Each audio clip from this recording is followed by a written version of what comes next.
Crossway family and friends. I trust that all of you are well, and I pray that we are also thankful to God for the abundant rain that we've been receiving. For these last few days we've had such wonderful rain. It almost reminds me of the Cape of Old, where it used to rain for 7 days straight.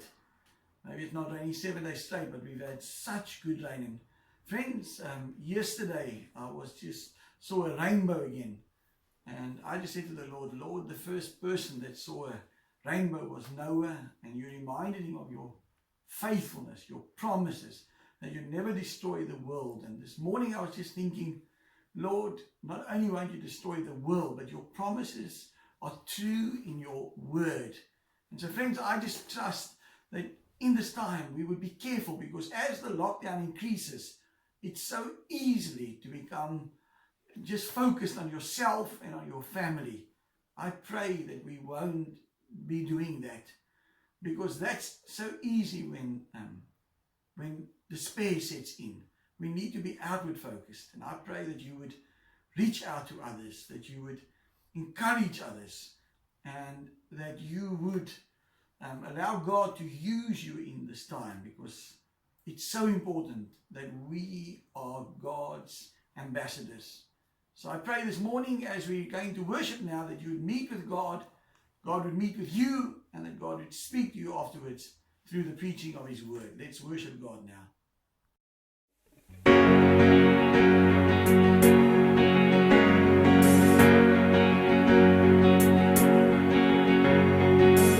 Who am I that the highest king would welcome me? I'm his lost, but he brought me in always love for me, always love for me. Who the sun sets free, always free.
be close, close to your side, where heaven is real and death is a lie.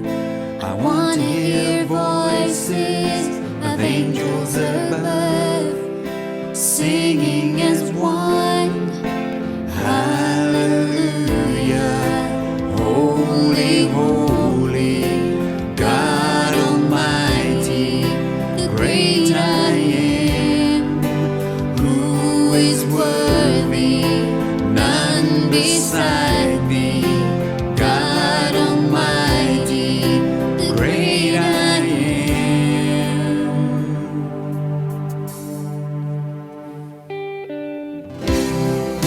I want to be close, close to your side, so heaven is real and death is a lie. I want to hear voices of angels above, singing as one.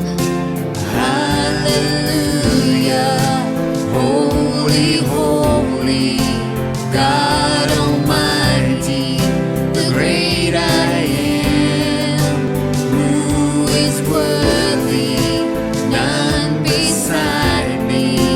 God Almighty, the great I am. The great I am. Oh, the great I am. The great I am. Oh, the great I am. The great I am. Oh, the great I am. The mountains shake before you, the demons run and flee. At the mention of your name, King of Majesty, there is no power in hell or any who can stand before the power in the presence of the great I am. The great I am. The great I am. The great I am. The great I am. The great I am.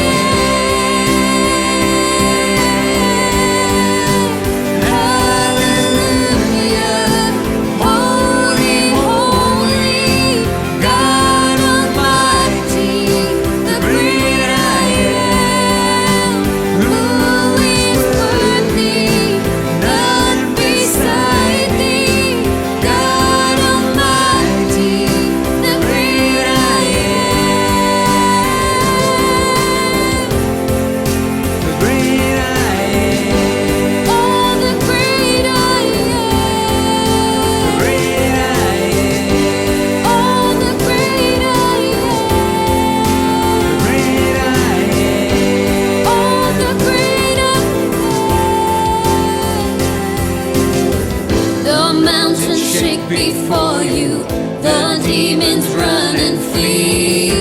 At the mention of your name, King of Majesty, there is no power in hell or any who can stand before the power in the presence of the great I am. The great I am. The great I am. The great I am. The great I am.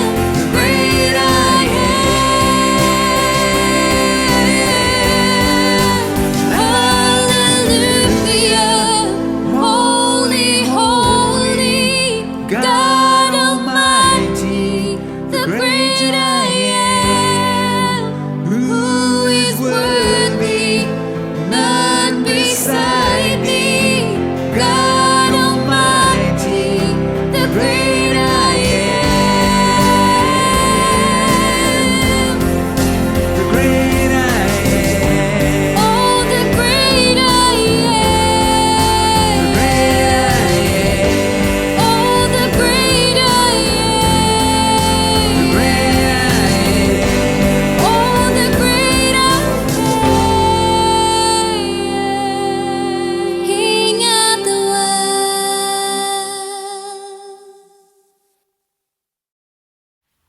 title of my message this morning is For Such a Time.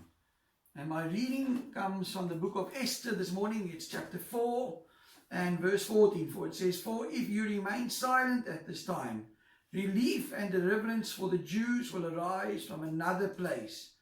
But you and your father's family will perish. And who knows but that you have come to a royal position for a time such as this. Let's just pray. Lord, I thank you for your word. I thank you that there's nothing greater than the word of God. And Lord, all the answers that we need come through your word. So I just pray this morning once again, Lord, that you would encourage your church through this word. I pray that you would hide me behind the cross so that only you are seen and heard. I pray this in Jesus' name. Amen. My question to you this morning is, as you're watching me, do you really believe this morning, friends, that God is in complete control of all things? It's a very important question that we need to answer this morning. Do you believe that God can change world events in a moment, in one moment? Do you believe that God can change your circumstances in a moment?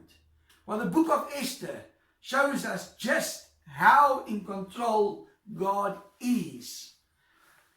How he's with his people. How he was with his people throughout their captivity.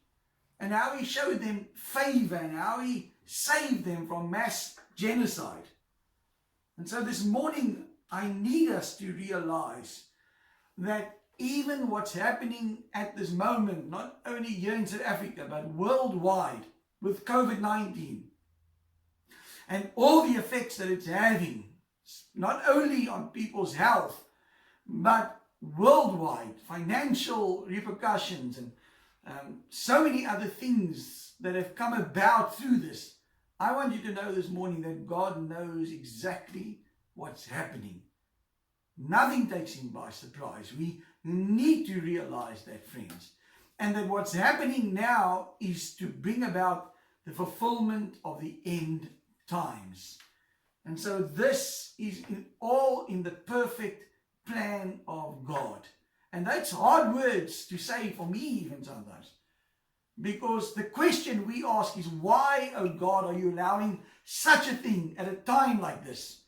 And that's what led to this morning's sermon, because I believe God is saying to us in many ways it's not that we are to ask, why is this happening? But God, how do you want to use us in such a time as this? And so I pray this morning you will allow the Spirit of God to minister to you. And I pray that switch will happen in your spirit. And so, firstly, what we see is biblical scholars did not want the book of Esther included in the Old Testament canon. And they had two primary reasons for this. Firstly, they said, nowhere in the book of Esther is the name of God mentioned. And that's true. God's name is not mentioned at all. There's no prayers in this book except for the fasting and that Israel's called to, but no physical prayers. We don't see God's name mentioned. Yet, if you read this book and you don't see God on every page, you have to be spiritually blind. And so even though God's name wasn't mentioned, he's the main character. And it's so clear that God is orchestrating all these things. The second reason they gave was that the main person that God uses in this book is a woman named Esther. And for them, the scholars, they said, how can God use a woman in this way? Yet we find that God's ways are not our ways. And God does not work according to man's standards. Because this is of God, it was included in the Old Testament canon. Now, we need to see the setting. What is happening in this book? In this period of history, the Persians are the powerhouse of the world. And the Persians came into power in 539 BC, and they reigned for nearly 200 years until Alexander the Great conquered the Persian Empire. the Persian Empire had under its control 127 provinces. And the territories that they ruled over in modern times, in today's times, it was from India across Europe and even extending down into Africa. So they controlled a large portion of that time known world. And so the book of Esther opens with King Xerxes celebrating in his summer palace, and he in Susa he has a party which lasts for a full 6 months. And so afterwards, to thank his staff, he has another party, and this party is for 7 days. And the king says that during this time, all of the alcohol, all of the drinks are to be given to them for free. So it's, if we think in modern times, it's like when you go to a wedding or you attend a function and they say it's an open bar, not a cash bar. And so you can imagine at a party like this, because I've seen it so many times when there's an open bar, people just drink excessively because it's now for nothing. And so he has this feast or this party for and the men are with him and the women are with Queen Vashti. And then on the last day of the party, the king is merry, and he calls then for his wife, who is a beautiful woman. He calls that she comes and she must be finely dressed, and he wants to parade her before the men to show just how wonderful she is. And we find that she then, when she gets the word, she refuses to come. She refuses this great king, the emperor as if of the world. She says, I'm not prepared to come out and to become, that men can just look at me in this way.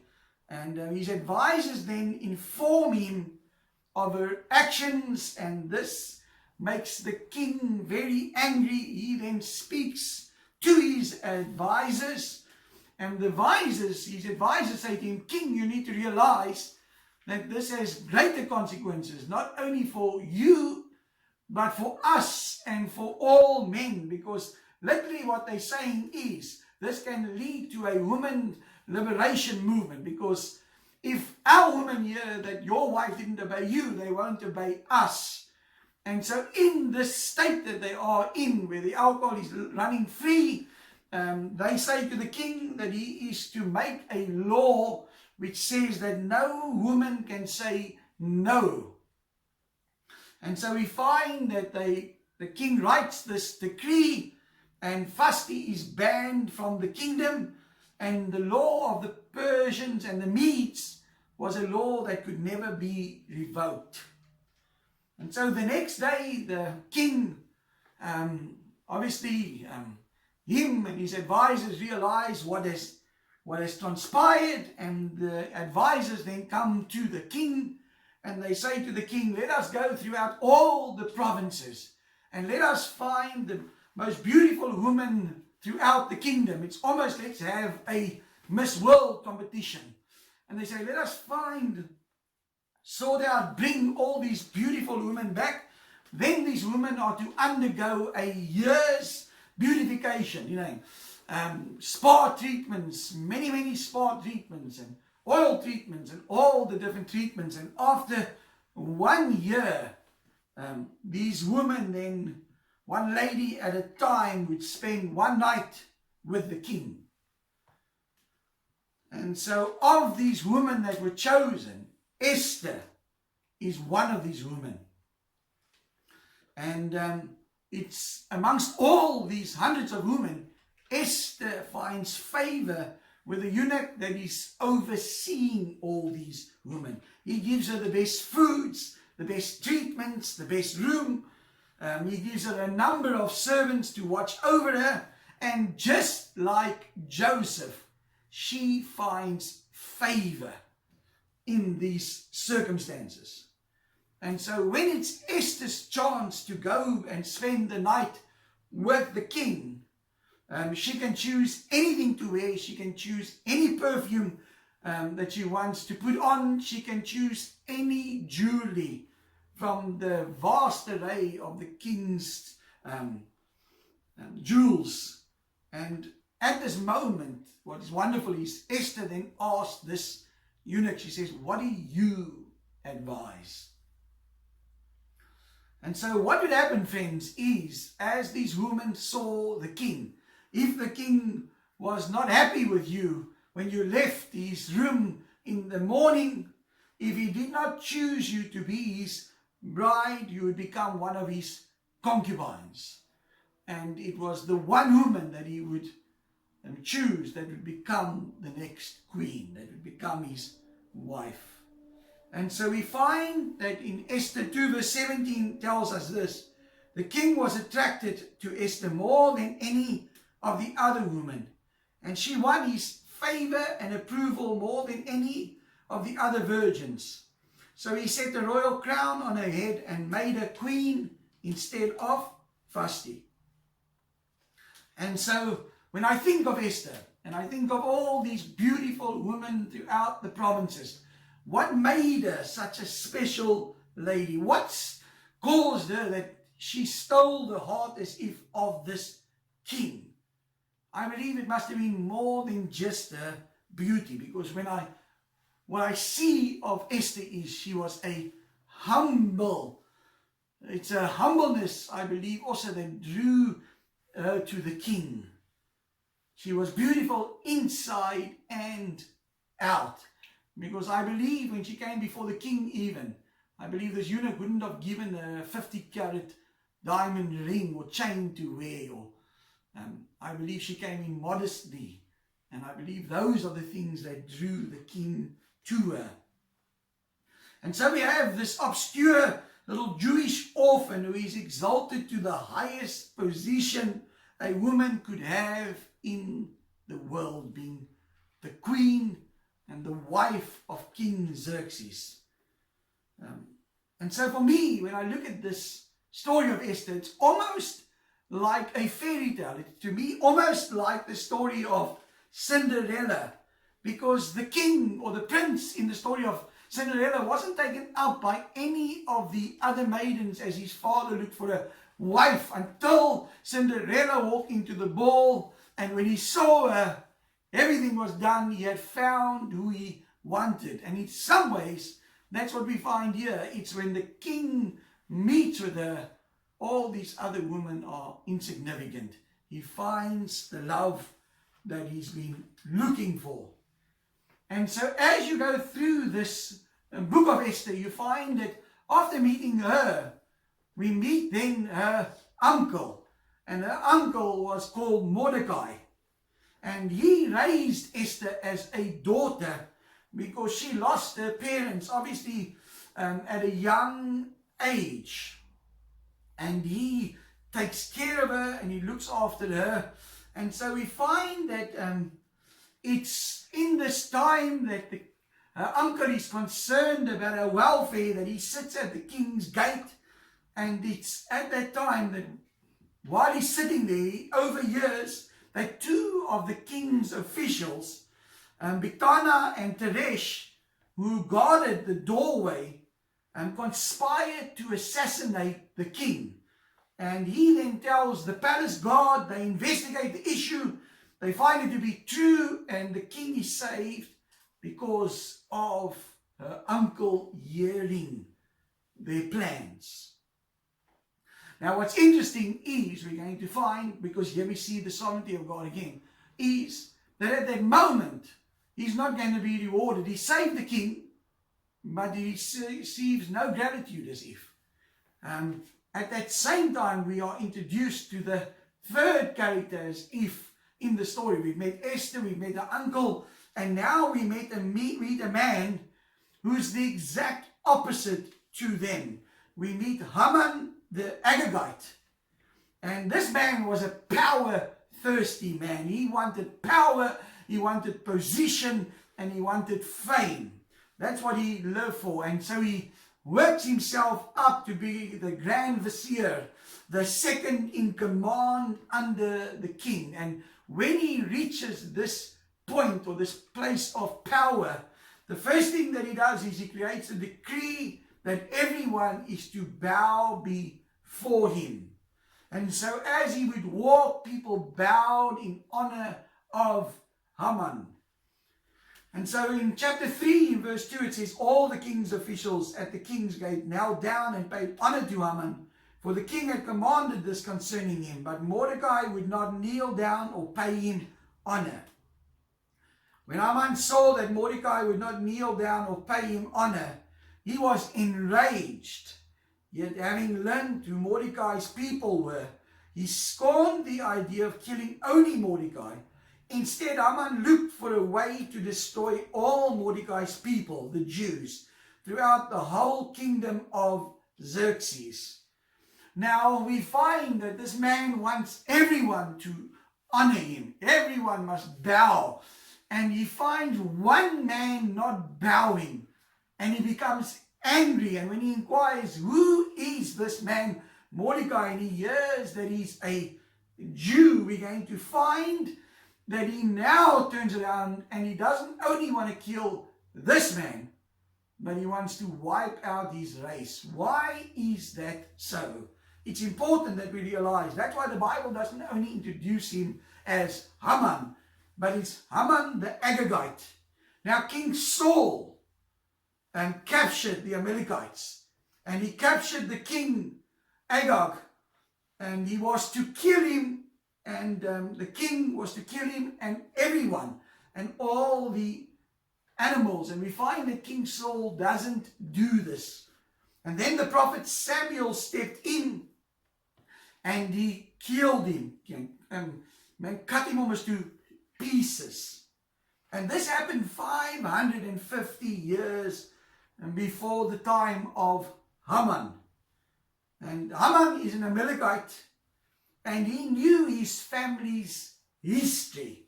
He knew of this Jewish prophet who had killed his royal ancestors. And to make worse, we find that Mordecai is a descendant of Kish, which was of the tribe of Benjamin. And so the Benjamites were in the line of Saul. And so when he hears about this, that's why his anger is even more. He says, I have a chance to take revenge on these people. And he decides he wants to completely destroy them, wipe them out. And so Haman then went to the magicians and to the astrologers, and he sought and looked for the perfect day in which to kill the Jewish nation. And the date that was chosen was the 7th of March, 483 BC. This date is both recorded in Persian and Jewish history as the day that the Jews would be completely destroyed. And we find that what happens is he goes to the king and he says to the king that these Jews are a threat to his kingdom and they need to be completely wiped out. And he says, if they wiped out, vast amount of money would be coming to the king's treasury. And the king then gives him the ring and he makes this decree to destroy the Jews. When Mordecai and the Jewish people hear of this, they tear their clothes, they weep, and they fasted. And Mordecai sends a message to Esther. And he says to her, you have to go to the king. You have to save your people. And what she says is, I cannot just go to the king. And I haven't seen the king in over 30 days. It's not possible for me to do this. Because Esther couldn't just walk in and say, Lovey, that's not how it worked. No one could go just before the king. When you went before the king, he had to put out his scepter to you. If he didn't, you would die. Now we need to think of what has happened also before this. Remember, the king called for fusty and she was disobedient. She didn't come when he called her. And the consequences was that she was banished into seclusion, never to see the king again. Now, if Esther goes uninvited and the king doesn't raise the scepter, then she would be more than banished. She would be killed. The soldiers would take her out and you would die. And we find that Mordecai sends this back. He sent back in chapter 4, verse 13, this answer. Do not think that because you are in the king's house, you alone of all the Jews will escape. For if you remain silent at this time, relief and deliverance for the Jews will arise from another place. But you and your father's family will perish. And who knows that you have come to a royal position for such a time as this. Here's the incredible thing that we mustn't miss. Mordecai speaks out in faith because he knows the God of Abraham, Isaac, and Jacob. And he says, God will save us. And so that's the most important thing. It's not God might save us, but his words are definite. He says, God will save us. And he says to her, do not think that if you remain silent that we all will die, but you will live. He says, you will die. God will send someone else. But the consequences will be your family, because remember, her parents are dead. She only has him. He says, I will die, 10-1. Your family might die, but you too will die. But God will save a remnant. God will deliver us, if not through you, through someone else. That's the important thing that he does not want her to miss. You see, the big thing is, friends, is I believe this is so important this morning, that we are not to be almost as like Esther and to look over the responsibilities we have as Christians. We cannot say, I don't have the ability to share the gospel, or I don't have the funds, or whatever you have to say, man, I can do nothing about this situation. All that I can do at the moment is care for my family. I believe at this time, in this circumstances, God wants to use all of us for his glory. And God doesn't want us only to be inward focused. It's so important at a time like this that we are outward focused, that we are not just thinking of our families, that we are not just keeping what God has given us, the finances, the gifting or whatever. We have to use what God has given us at a time like this, friends, because we need each other at this time. And even as the ministry, we as the ministry are trying to help others. And the sad thing for me sometimes is that I see as this goes on that many are just thinking about your family and your need. And I can tell you this morning, I believe it with all my heart, that God, like Mordecai says to, as he says here to Esther, if you are not going to do what God's called you to do, God will use someone else. But I want to tell you this morning, you don't want to miss out on the blessings that God can give in your lives. This Sunday, previous Sunday past, just to see how many, several people getting up and testifying in church about what God is doing in their lives. And I trust that those who are being blessed will be a blessing, because that's what God's called us to do. But even in these difficult times, God is still at work. Israel's in captivity, and God is at work in the lives of his children, of those who will obey and do his will. And so I call to you today as a Mordecai to say, do God's will. Do what he's called you to do. Don't just sit back and say someone else can do it.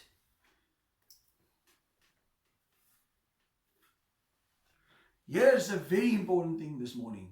And I say to you, if you forget everything I've said and you remember just this one thing, then I'm happy. You see, each one of us, each of you listening to me, we are all shaped by our past. We are products of our circumstances. I believe that. We have something that drives us. And if we are not careful, that thing that drives us can drive us away from the Lord. Esther was an orphan. And so her greatest desire was to have a family. That was important to this woman, to have a family, to have that security. And she has that with the king. She has the powerful man, the most powerful man in the world now, that she's part of his family and she can build a family with him. And it's that fear or that longing to have a family that almost causes her to then turn her back on what God has put her in place for. And she had to watch out against that. And we find that when we look at a man like Haman, Haman's greatest desire was to have power and to have honor. And it drove him to such a point that he could not overlook one man that would not bow to him. He had to destroy that man, and then not only the man, but his people. And that desire, we'll see, leads to his death. When something drives us to a point where it becomes unhealthy. Xerxes, this king, needed the respect and approval of his followers, of his counselors. And that's why he sought counsel from them. And sometimes he received the wrong counsel because he sought man's approval. And another one that we can think of was King Saul. Saul sought the approval of the people. And because he sought it more than he sought God, it led him to a place where he died by falling on his own sword. And we find that was when he did not kill the king that he had to kill and the animals. He said, but the people didn't want that. We find that when he was afraid that his soldiers would leave, and instead of obeying God, he goes and brings the sacrifice which Samuel was to bring, and that was the final straw. David struggled with the issue of lust, which caused him to fall into sin. Solomon sought the approval of his wives, and the Bible tells us that he, in the last days of his life, he entered the worship places of foreign gods to please his wives. And so, friends, some pastors want the approval of their leadership or their members, and so they compromise on preaching the truth because they don't want to offend the people. And so they don't speak on issues of sin and hell and all these things, because that's not what the people want to hear. Some people, or even in the ministry, people have a hunger for fame and for fortune. And so they say and do whatever is necessary to achieve this. And so this morning, what's that issue?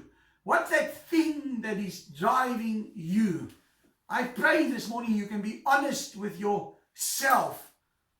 Because if you don't realize what the issue is, what is the motivating factor driving you, it can destroy you, friends. When I look at my own life, and as I prepare this sermon, I realize that the desire in me, many ways, is being able to provide sufficiently for my family. And if I don't control that desire and allow fear to set in, it can lead me away from the Lord. It can lead me away from the ministry.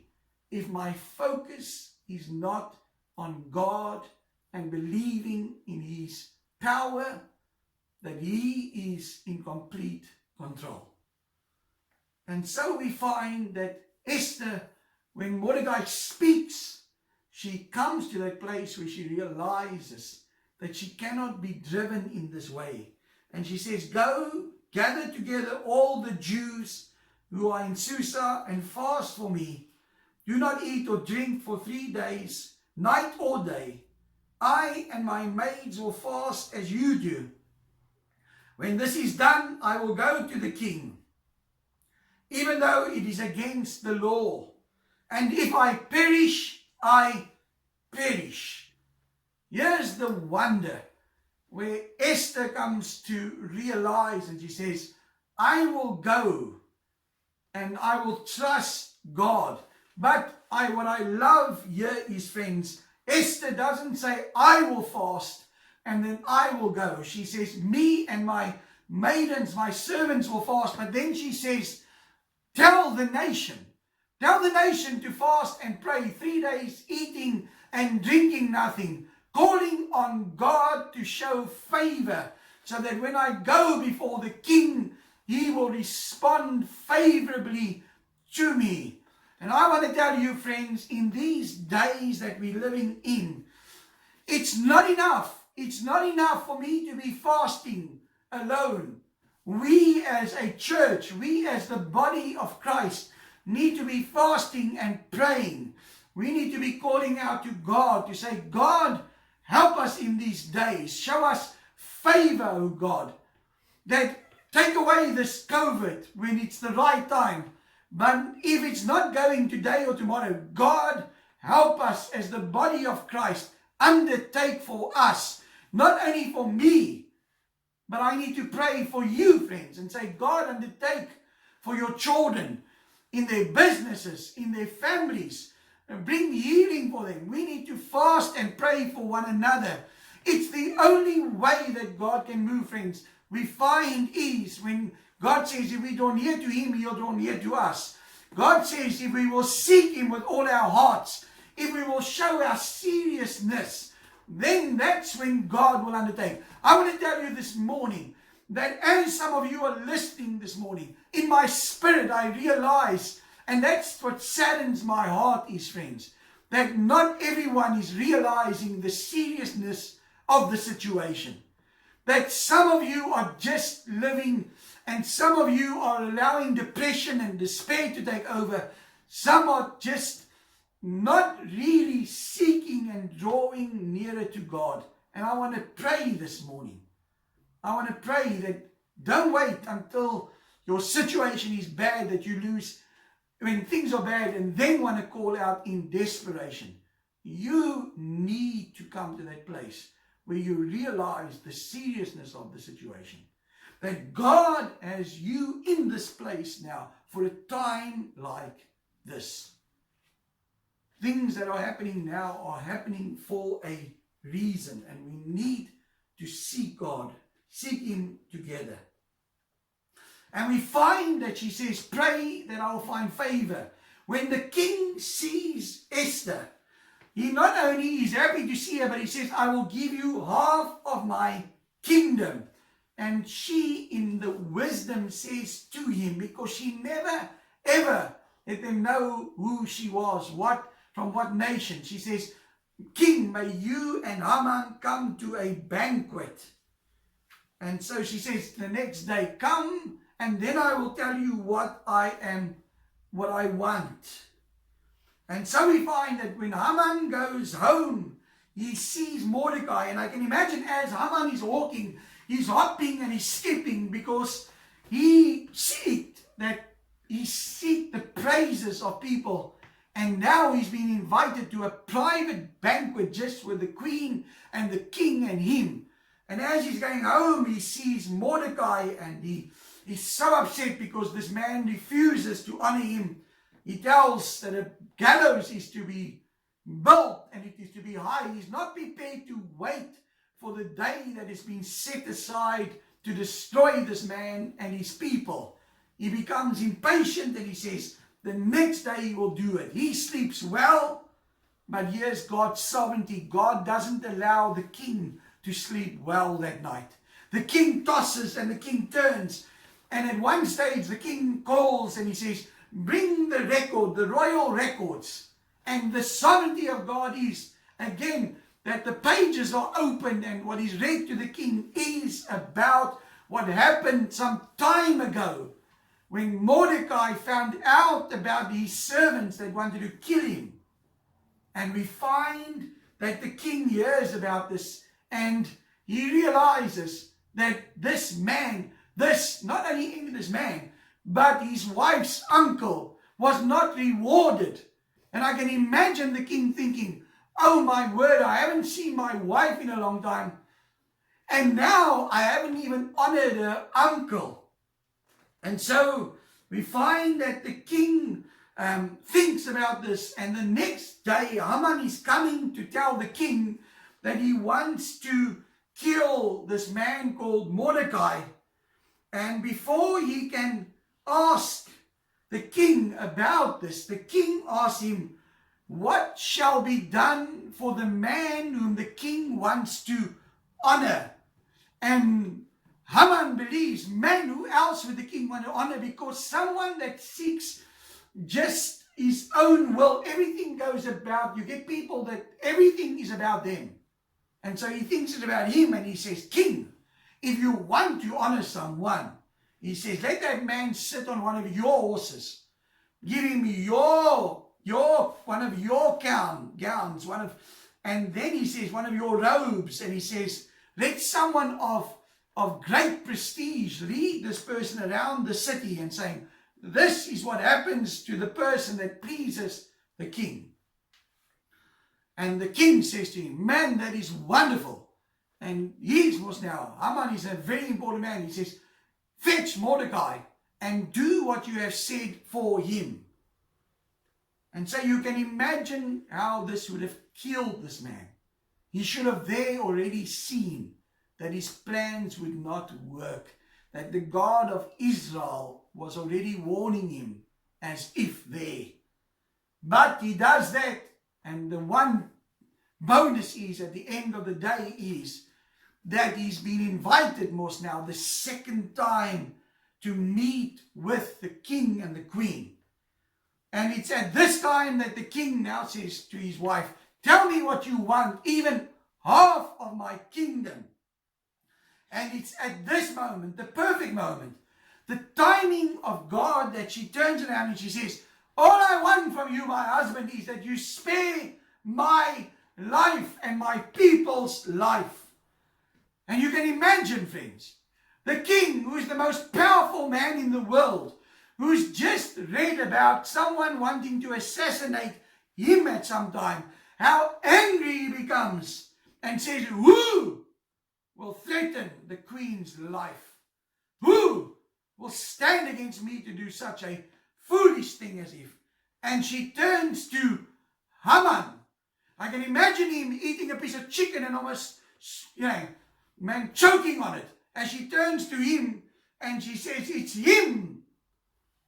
And the king, in his anger, gets up and he storms out and he walks into the gardens, because he can almost kill the man with his own hands at that moment.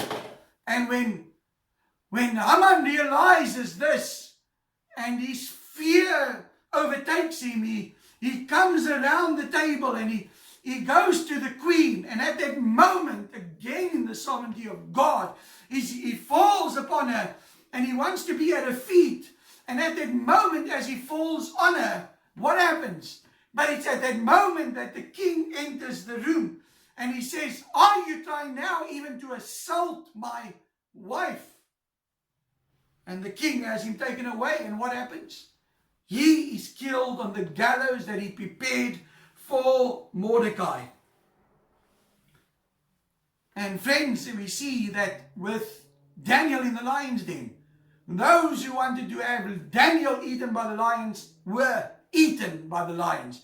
Those who wanted to have Shadrach, Meshach, and Abednego killed, we find every time someone went against God's children, the plans failed. When we trust in God, I want to tell you this morning that no matter what plans people have against you, if you will seek God, if you will trust Him, God will turn their plans around and God will let them fall into their own traps, my friends.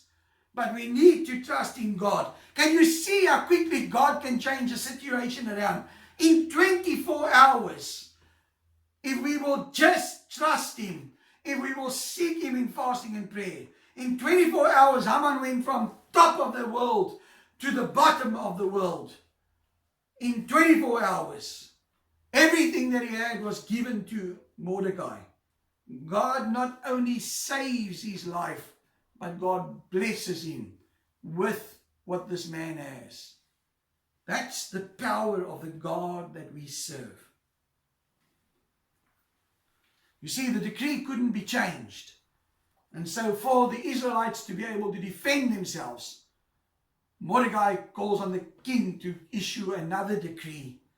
And we find that Israel is able to protect themselves, and thousands are killed.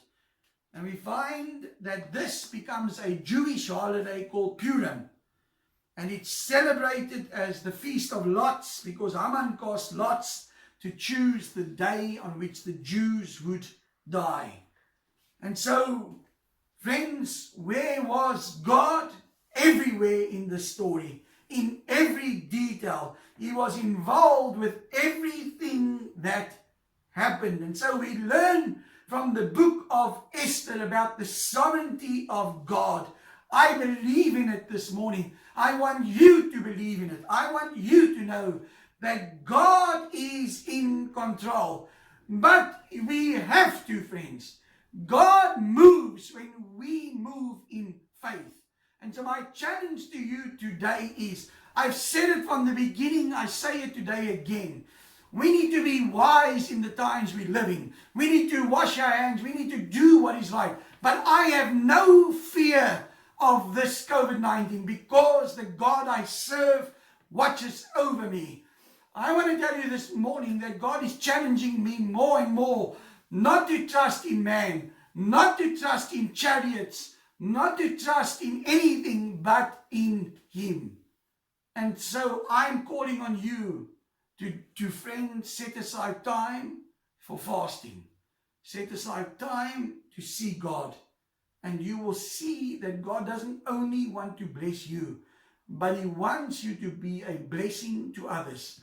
So I pray this word has encouraged you this morning for a time such as this. May God bless you. May God keep you. May God make His face to shine upon you and be gracious to you. This is Rev Trev.